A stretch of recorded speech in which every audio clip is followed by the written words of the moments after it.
kunnafoni min bɛ di nanzarakan na o bɛna yɛlɛma aw ye todunkan na a bɛna lase aw ma seeru sila maraka faama fɛ sabula kunnafoni sɔrɔbaliya o ye kunnasiri ye. Maraka faama ka journal banbara bɛna lase aw ma ka sababu ɲuman kɛ malizoom.net ye. Maraka faama i bisimila bi kunnafoniw bɛ cogo di? Bi ye alamisa ye mɛkɛlu tile 23 san 2019 radio bɛnkan 97 tɔmi 1 fiɲɛ suru dɔnkibaru waati sera labɛnna fasirijɛkulu ma fɛ a bɛna lase balimakɛ Seyidu Sila maraka faama fɛ Ibrahim Lam misirikaw ka kamalen k'ale to suya kɔlɛ la kunnafoni bakurubaw filɛ.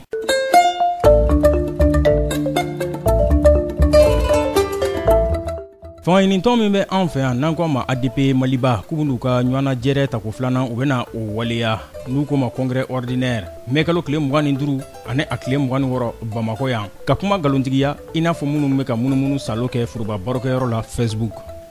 Sonnadon jɛkulu min bɛ yen n'u ko ma syndicat libre des travailleurs des affaires étrangères bakuruba fɔla SILTAY k'u bɛna baara bila u bɛna o waleya dɛ heure 120 bɔɲanko. Kulukorokaw fɛ yen ko baara welewele dara dɛ baara min n'a bɛna waleya a bɛ bagan mara yiriwali a bɛ o kofɔ mun tɔrɔmɔɲɔbɔ bɛna taa CFA wari miliyari 44 bɔɲanko la. Dɔnkibaru la kumabaw olu ye nin ye minnu bɛna walawala aw ye sira daani na aw ni ce maraka faama ka journal banbara lamɛnli la. An bɔra k'o de fɔ sisan fangaɲinitɔn min bɛ an fɛ yan n'an ko ma ADP Maliba u ko u bɛn'u ka ɲɔgɔnna jɛrɛ u bɛna waleya dɛ a tako filanan kɔni n'u ko ma congrès ordinaire mɛkalo tile 25 a tile 26 Bamakɔ yan nin nɔ nin kunnafoni in dira bi alamisa donya in na secrétaire politique fangaɲinitɔn ADP Maliba o tɔgɔ la laseli dɔ sen fɛ ka ɲɛsin dɔnkibaru ɲininaw ma a kɛra u dagayɔrɔ la maison de la presse Cheikh Omar Diallo a ye i sinsin a kan k'a fɔ olu ka maa sugandilenw n'o ye déléguéw ye olu bɛna bɔ jamana kɔrɔyanfan n'a camancɛ bolow la ka na u ka nin ɲɔgɔnna jɛrɛ tako filanan in na n'o ye congrès ye ka kuma galontigiya i n'a fɔ minnu bɛ ka munumunu bɔlɔlɔ furuba barokɛyɔrɔw sanfɛ n'o ye réseaux sociaux ye an ka Cheikh Omar Diallo an k'ale lamɛn secrétaire politique ADP Maliba a kumana an ka dɔnkibaru ɲinina Abdul Karim Ba o ka kuma galamanin na. Kunnafonidilaw fɛ u kana an sɔrɔ nin kɛnɛ in kan wasa ka kuma fɛsɛfɛsɛ fɛ par rapport à rencontre dɔw tun bɛ yen nɔ kunun dɔw taru u yɛrɛ kɛ ADP ɲɛmɔgɔw ye kunun k'a yira k'a fɔ ko région du nord n'o ye Tawudeni Kidal Gao Mopti Tombouctou ko olu si natɔ tɛ an ka parti deuxième congrès ordinaire la o de kama an y'a ɲini bɛɛ ka se yan nɔ k'a faamu k'a fɔ maa minnu kumana kunun k'a fɔ ko ADP Maliba section minnu bɛ nord la k'u si natɔ tɛ ko u kuma yɔrɔ tɛ wa a fanga t'u la ka kuma ADP tɔndenw tɔgɔ la ka d'a kan an y'a ye k'a fɔ o mɔgɔ ninnu u ka coordination yɛrɛw de tun y'u bɔ u jɔyɔrɔ la k'a sababu kɛ ŋunuŋunu ani nanbara minnu tun bɛ kɛla u ka section kɔnɔna la u y'u gɛn ka bɔ section kɔnɔ a mɛnna depuis salon donc maa minnu y'a ɲɛmɔgɔ yɛrɛw ye olu bɛɛ lajɛlen kelen bɛ ka u ka déléguéw sugandi wa u bɛɛ lajɛlen bɛ ka bɔ u ka région na ka ɲi Bamako la ɲini n'i y'a ta k'a lajɛ yɛrɛ mɔgɔ min bɛ nord la réellement o tigilamɔgɔ bɛ se ka kɛ yan nɔ cogo jumɛn k'a fɔ k'ale natɔ tɛ Bamako e bɛ Bamako ka ban k'e natɔ tɛ fɛn fɛn bɛ bɔla nord la u bɛ sira de kan halisa u ka représentant kelen mun sera ka yan lasɔrɔ avant eux an nana n'o ye bi kɛnɛ kan wasa u ka kuma jɛya bɛɛ lajɛlen ma an nana fana k'a yira kun mun na congrès bɛ ka kɛ wa kun mun na Alu Jalo de bɛ ka congrès organiser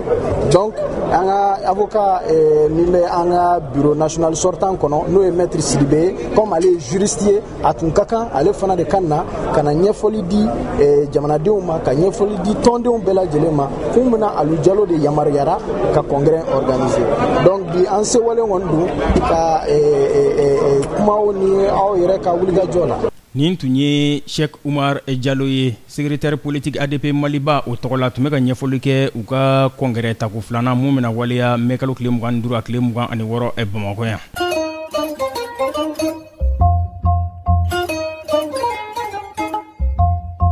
Tundadon jɛkulu min bɛ yen n'an ko ma syndicat libre des travailleurs des affaires étrangères bakuruba fɔra SILTAY u ko olu bɛna baara bila kɛ dɛ baara bila min n'u bɛna kɛ heure 120 bɔɲanko a bɛna o de kofɔ k'a sababu kɛ u ka laɲini tun ye u ka baara kɛcogo bɛ ɲɛ u bolo cogo min na k'olu ma bɔ u sira fɛ u ye sɛbɛn min n'u y'a ci baara ani forobaca o minisiri ma k'a fɔ u ye sigi ka kuma minnu kɛ avril kalo tile 8 san 2019 n'o kɛra u ka baara ɲɛbila sɛbɛn dɔ o ladonni R96 Banyango Marsekalo tile 20 tɛmɛlen ko gouvernement tun ye a laɲini k'a fɔ k'u bɛna sɛbɛn dɔ ladon sɛbɛn min bɛ ɲɛfɔli fɔ u ka lahalayaw la tile 45 Banyango kɔnɔ. O bɛ décret kofɔ numéro 96 0044 8 février 96 n'o de bɛ i ka dɔn ka fɔ kumafɔlen tɔrɔmɔɲɔgɔnw dili fɔ ka ɲɛsin baarakɛlaw ma affaires étrangères o ka lahalayaw la ani décret min bɛ n'u k'a ma numéro 464 17 octobre 2005 n'o de bɛ fɛn min i ka dɔn ka fɔ tamasiyɛn kumafɔlen tɔrɔmɔɲɔgɔnw olu farali ɲɔgɔn kan o de bɛ o lahalayaw kofɔ ko wasama sɔrɔ olu la fo ka taa se u ka baara bɛ se ka nɔgɔya u bolo cogo minnu na k'o siraw dayɛlɛ u ye u ka hakɛ dili siratigɛ fɛ ko olu ma se ka waleya ko de kosɔn u bɛna baara bila kɛ heure 120 mun bɛ dabɔ ntɛnɛndon juin kalo tile 3.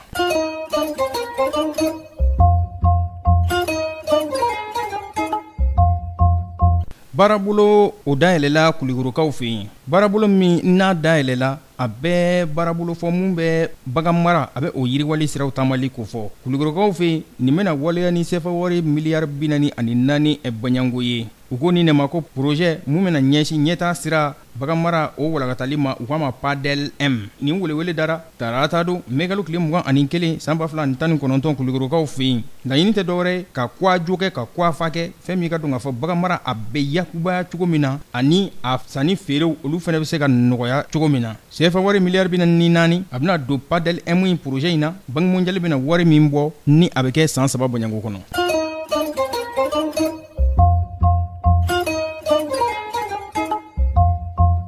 Danya kelen farafina bundakun kibaruyaw la yan'an ka fara ɲɔgɔn na Gabonkaw fɛ yen u ka vice président ani ministre min ɲɛsin bɛ u ka kungobolo ma k'olu gwɛnna ka wulu su nɔfɛ. U gwɛnkun kɛra mun ye k'a sababu kɛ sɛgɛsɛgɛli yɛrɛ kun dayɛlɛla koyi k'a fɔ ko jiri ɲumanba dɔ de bɔ Gabonkaw fɛ yen jiri min n'a sɔrɔ ka gɛlɛn kosɛbɛ wa a sɔngɔ ka gɛlɛn a nafa ka bon o jiri in k'o conteneur 353 o de tununna. Sɛgɛsɛgɛliw dayɛlɛla nka yanni sɛgɛsɛgɛli yɛrɛ kun ka cɛ fɛn min ka dɔn ka fɔ faama dagayɔrɔ olu ye bolonɔbila sɛbɛn dɔ labɔ k'a fɔ ko vice président Pierre Claver Manganga Moussavu ani ministre min n'a ɲɛsin bɛ u ka kungobolo ma n'o ye Guy et Bernard Mapangu ye k'olu kɔni k'u gwɛnna ka wulu su nɔfɛ ka b'u ka baara la. Maa si kun ma sigi ni Ali Bongo Ondimba Gabon jamana ɲɛma ale ka nin sariyata in ye k'a sababu kɛ sɛgɛsɛgɛliw olu yɛrɛ ma kun cɛ fɔlɔ nka a jirala k'a fɔ ko nin jiri minnu tununna k'a kɛra jigiwaro ye Gabonɛw bolo dɛ k'a sababu kɛ tigɛ kun dar'u kan. Gabon ale ka jiriw de don jiri minnu n'u sɔrɔ ka gɛlɛn kosɛbɛ u nafa ka bon wa u sɔngɔ ka ca u k'o de ma ko Keva Zengo u ko jiri in de ma ten kɔni jiri in tɔgɔ de ye ko Keva Zengo o jiri in conteneur 353 k'o de labɔra ka tunu bolo dalen u kan u ta yɔrɔ ma dɔn o de nana laban fɛn min ka dɔn ka fɔ ni maa fila u gɛnni na ka bɔ u ka baara la n'o ye vice président ye Pierre Claver Maganga Moussavu ani ministre min n'a ɲɛsin bɛ u ka kungobolo ma n'o ye Guy Bertrand Mapangu ye. Ni ne bɛ dan sigi bi laseliw la min labɛnna fasari jɛkulu maaw fɛ k'a lase a balimakɛ Seyidu Sila maraka fanba fɛ Ibrahim Lam misirikaw ka kamalen k'ale to suya kɔlɛ la ni Ala ma an ka jɔnya jɔ an na sini an na ɲɔgɔn sɔrɔ yan dɔgɔkun kunnafoni labanw k'olu lase aw ma n'a b'a fɛ ka segin ka maraka fanba ka journal bamanan lamɛn a bɛ taa malizoom.net ale sanfɛ www.malizoom.net maraka fanba ka journal bamanan ka kunnafoni jatara ka laselibaw an n'a bɛɛ lajɛlen ye mun tora ne ye o ye k'aw fo k'aw wale ɲuman dɔn k'a fɔ aw ye ko k'an bɛn sini ni Ala subahanahu wa taala n'a jɛna n'a ye. Maraka fanba ka bi journal bambara lasera aw ma k'a sababu ɲuman kɛ malizoom.net ye.